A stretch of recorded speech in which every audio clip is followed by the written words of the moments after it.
بسم اللہ والحمد للہ والصلاة والسلام علی رسول اللہ اما بعد۔ کوئی شک نہیں کہ رسول کریم علیہ السلام کی ولادت سعادت، آپ کا دنیا میں آنا انسانیت کے لیے بہت بڑی نعمت ہے، کیونکہ آپ ہی کی وجہ سے اللہ نے لوگوں کو گمراہیوں سے، کفر و شرک سے نکال کر ایمان و توحید کی روشنیاں عطا کی۔ اور اللہ نے قرآن کریم میں اگر کسی چیز کو احسان کے انداز سے ذکر کیا ہے تو رسول کریم علیہ السلام کی بعثت کو، آپ کے آنے کو، لقد من اللہ علی المؤمنین اذ بعث فیہم رسولا من انفسہم کے الفاظ سے، کہ اللہ نے مومنوں پر بڑا احسان کیا ہے کہ جو اپنے ان میں سے رسول بھیجا۔ تو اس لیے رسول کریم علیہ السلام کا آنا اللہ کی بہت بڑی نعمت ہے، اور اللہ کی نعمتوں پر خوش ہونا چاہیے بھی، جیسے کہ اللہ تعالیٰ کا فرمان ہے، قل بفضل اللہ وبرحمتہ فبذلک فلیفرحوا، کہہ دیجئے کہ اللہ کے فضل اور اس کی رحمت پر، اسی پر لوگوں کو خوش ہونا چاہیے۔ تو چنانچہ رسول کریم علیہ السلام کی ولادت کے حوالے سے، آپ کی ولادت کی خوشی ہونا ہر مسلمان کے دل میں، یہ اس کے ایمان کا حصہ ہے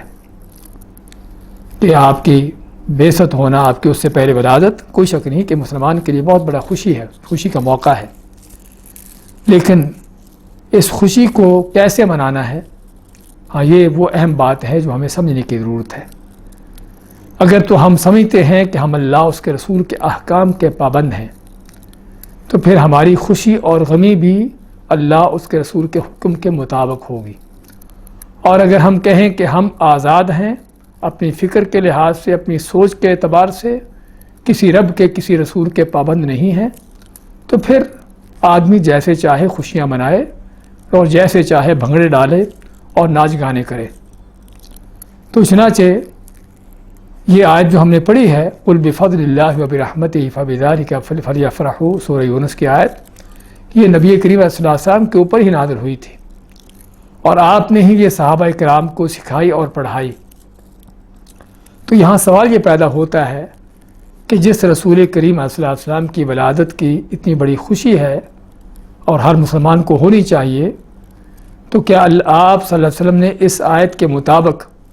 اپنے پیدا ہونے کے دن کی خوشیاں منائیں، عیدیں منائیں، کوئی جشن کیے، کیک کاٹے، کوئی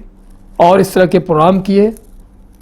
اگر آپ نے نہیں کیے تو آپ کے صحابہ کرام نے، جنہوں نے یہ آیت پڑھی اور سیکھی تھی، سمجھی تھی، کیا ان کو اس بات کی سمجھ آئی تھی کہ آپ کی ولادت کے دن کی خوشی منانا، اس کے لیے کوئی عیدیں منانا چاہیے، اس کے لیے کوئی جشن کرنا چاہیے، کوئی جلسے جلوس کرنے چاہیے؟ کوئی ایسے صحابہ کرام نے کام کیے؟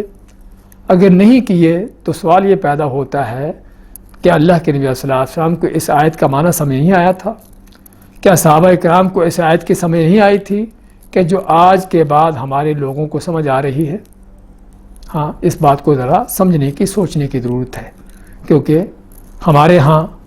عام طور پر عید میلاد النبی مناتے ہوئے، اس طرح کی خوشیاں مناتے ہوئے یہ حجت اور دلیل پیش کی جاتی ہے کہ اللہ تعالیٰ کا فرمان ہے یا اس آیت میں کہ اللہ تعالیٰ کی نعمت پر، ان چیزوں پر خوشی منائے۔ تو خوشی منانا چاہیے، لیکن اسی طریقے سے جس طرح کہ اللہ کے نبی صلی اللہ علیہ وسلم نے منائی ہے۔ اور آپ نے کیسے منائی ہے کہ آپ 12 ربیع الاول کو نہیں بلکہ ہر ہفتے میں پیر کے دن کا، منڈے کا روزہ رکھتے اور فرماتے کہ یہ وہ دن ہے جس میں میں پیدا ہوا تھا اور جس دن مجھ پر وحی کا آغاز ہوا تھا۔ تو یہ ہے آپ صلی اللہ علیہ وسلم کی ولادت کے دن کو خوشی منانے کا اس کا طریقہ، اور وہ سال میں ایک بار نہیں بلکہ ہر ہفتے میں پیر کے دن کا ہے۔